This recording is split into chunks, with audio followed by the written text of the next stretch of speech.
Hi guys, so we've heard news over the weekend that haulage companies have managed to get the drivers they need, so no doubt Brexiteers will be claiming some sort of victory here. But we know that moving drivers from one part of the economy to another is not going to fix the problem. There have already been stories about how bin collection drivers are jumping ship to driving for logistics firms or supermarket chains due to the massive bonuses or higher wages.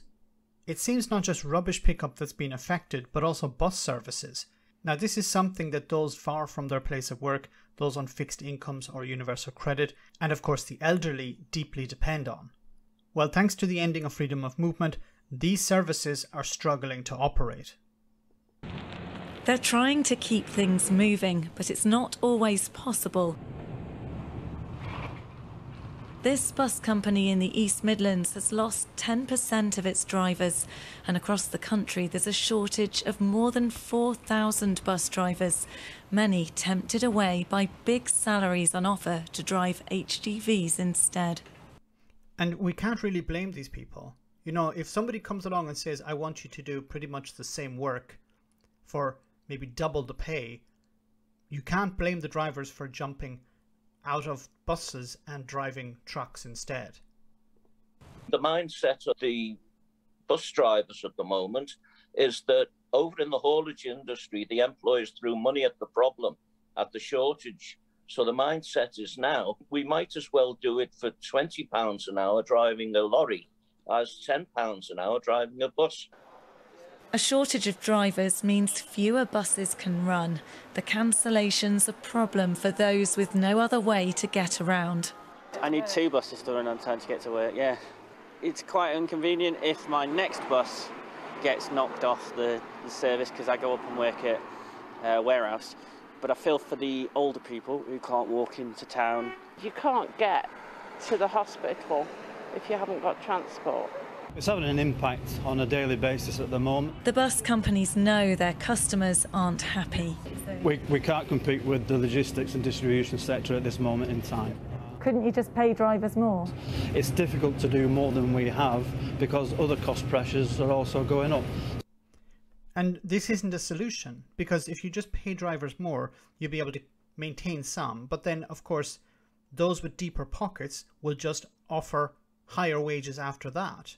So you're going to be in a bidding war for drivers.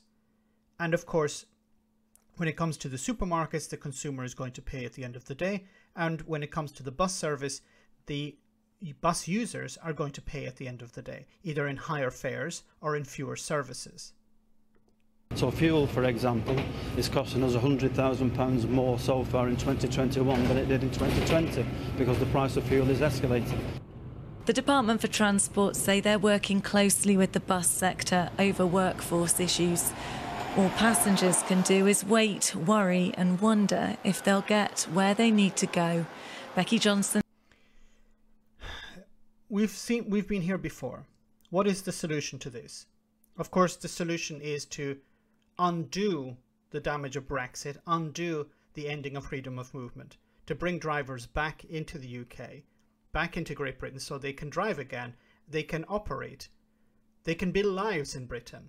But unfortunately, this is another case of, well, the Tories don't want to do this because it would once again upset the racists. The problem also is that the people in charge are not affected by this. Boris Johnson doesn't need to take a bus. Jacob Rees-Mogg doesn't need to take a bus. So the Tories themselves are not affected by a cut in bus services. So they're not going to be at the front of the queue to fix this. They don't care about fixing it because it doesn't affect them. And unfortunately, this is going to continue for the foreseeable future because you're not going to have a huge wave of drivers coming from Europe to work driving buses if the wages are £10 an hour. And you're going to see a continuous flow of drivers from buses to heavy goods vehicles, unfortunately. And more promises from the government are not going to fix it. Let me know in the comment section, guys, what you think about all of this. As always, your comments are greatly appreciated. Thanks a lot.